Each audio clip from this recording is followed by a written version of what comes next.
明明还深爱着对方，女人美秀却还是坐上了公司代表的车扬长而去。这是一部没有车祸、没有疾病的纯爱电影，可细腻的情节却要比一些歇斯底里更令人动容。结尾无比惊艳的收尾也令人潸然泪下。故事始于1994年的某个清晨，贤宇不恰当地跑到一家蛋糕店去买豆腐，看着有些奇怪的少年，美秀略显尴尬地为他指路到别家超市。送走少年之后，美秀后怕地跟姐姐讨论，那人一定是刚刚出狱，因为在韩国，刚从高墙里出来的人都会吃块豆腐，意味着未来人生要清清白白。谁料怕什么来什么，这天贤宇主动跑来美秀家帮忙搬重物，因为他看到了店门外张贴的招聘启事，可面前这个人不知根不知底，还疑似进过少管所，两个女生自然是不敢跟他共事。况且二人询问贤宇为何去少管所，少年也什么都不肯说。其实那段往事是贤宇不敢触碰的旧疤。高中时期，他和三三两两的好友在天台上玩头球，可由于同伴的失误，让接球的男孩不小心摔下楼，贤宇也因此进入了少管所。在人生的至暗时刻，他在高墙内每日都会听一档广播，就是柳烈的音乐节目，因为在那之后广播里就会播报出狱者的名字。他在高墙内祈求，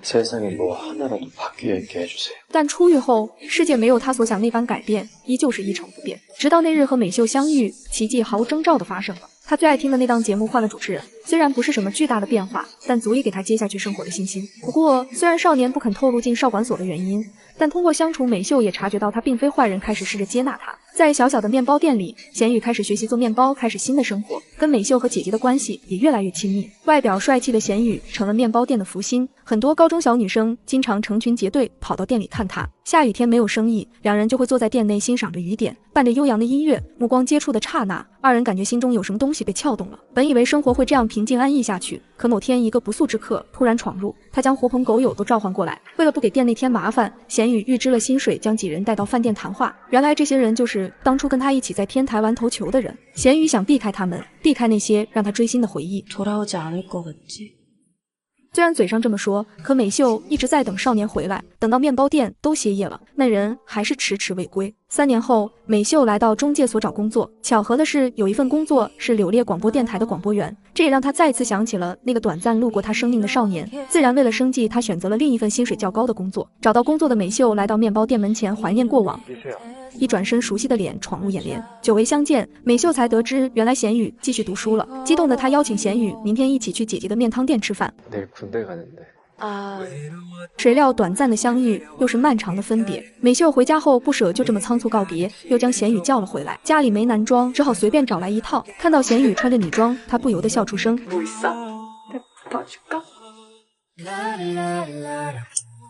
昏黄的灯光隐隐绰绰，美秀对贤宇坦白内心，她说自己一直在等他。贤宇解释，那天他们的同伴跟人争吵，他再次被卷入无妄之灾。假释被取消后，又重新回到了少管所。他每日都在渴望能回到面包店，比谁都渴望。久别重逢后，两人没有越界，只是安安静静的握着手度过了天明。分别前，美秀给贤宇申请了一个电子邮箱账号，他们约定他退伍后就回来这里找他。墨蓝色的天幕有点沉重，贤宇和美秀互明了心意，便徐徐踏上个人的前路。但工作时的美秀突然意识到自己忘记给贤宇密码了，被自己的糊涂气到，二人又被迫断了联系。本来约好不会搬家，可由于现实原因，美秀还是离开了。虽然美秀一直往那个邮箱里写信，但却迟迟收不到回音。时间来到了2000年，曾经的街道已经变化，城市里高楼耸立，在偌大的城市里找一个人太不易。幸运的是，多年后贤宇终于知道了密码。看着满邮箱的信息，他兴奋地给美秀写去了第一封邮件。收到邮件后，两人互换了联系方式。时隔多年，再接到对方的电话，巨大的喜悦包围着二人。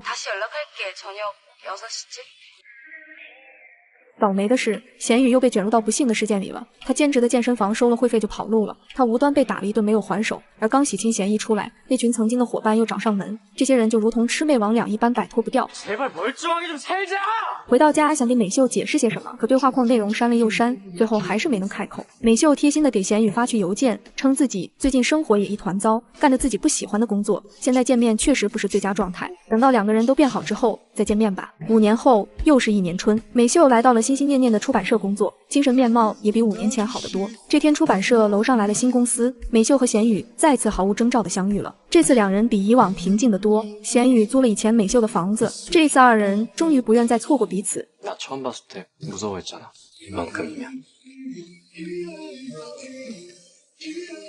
这次换成美秀穿上贤宇的衣服，每个微风和煦的午后都是二人创造美好回忆的日子。时隔多年，两人终于来到姐姐的面汤店吃饭，那些年的遗憾恨不得在1天之内全部填补。然而贤宇的幸福总有人来搅局，那些魑魅魍魉又总是来打扰他。在身亡的好友离开多年后，这群人总是在他的忌日来给他妈妈送钱。 니들이 밖에서 잘 먹고 잘 사는 거 생각만 해도 우리는 소름 끼치는 사람이야. 안 그랬어요, 진짜. 알아도 몰라. 不过即便这样，在贤宇眼中，这些朋友并不是坏人。贤宇下车后，手机不慎落在了车上，其好友来归还手机时，认出了她就是面包店的姐姐。为了隐藏自己见过贤宇好友的事情，美秀故意将手机摆在了明显的地方。几天后，美秀跟贤宇的好友来到了身亡男孩的家中，却发现那个丧子的妈妈已经搬走了。美秀回家后，将这件事告知了贤宇，巨大的内疚和不安席卷了贤宇。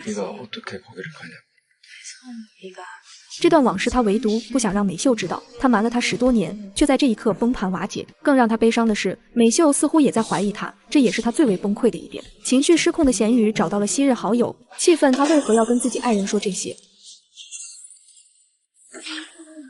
伤痕累累的贤宇来到姐姐家，姐姐心疼的看着贤宇，没有过多追问。回到家后，美秀已经离开了，联系不到美秀，他只能跟随美秀老板的车寻找女孩踪迹。果然，美秀正在面包店内等待，听到贤宇在后方呼唤自己，他虽然心痛，却还是上了车。在后视镜里看着不断奔跑的男人，美秀还是心软了。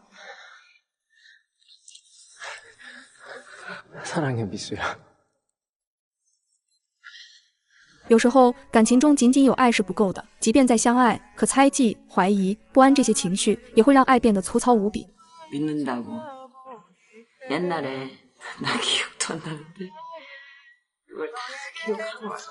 听到姐姐这么说，巨大的自责感向美秀袭来。为何自己没有相信所爱之人？哪怕这世界上没有一个人相信他，但他也应该是无条件站在爱人身后的呀。那时候，如果他抱着他说“我相信你”，两人的结局会不会不同？在二人分别的这些时间，工作填满了两人的生活。贤宇成功到柳烈的音乐专辑节目工作，而美秀则是每日都会听这个广播。意外的是，这天她突然在节目里听到了自己的名字。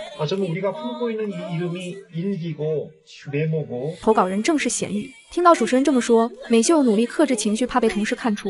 但这一刻，她决定不再退缩，堵车就用跑的。见爱的人就是一刻都不能等。随着一期广播节目结束，美秀也终于来到了贤宇面前，而她的再次出现，自是不用多言，就代表了她决定相信眼前之人，就算世界上所有人都在质疑，这一次她会坚定站在他这边。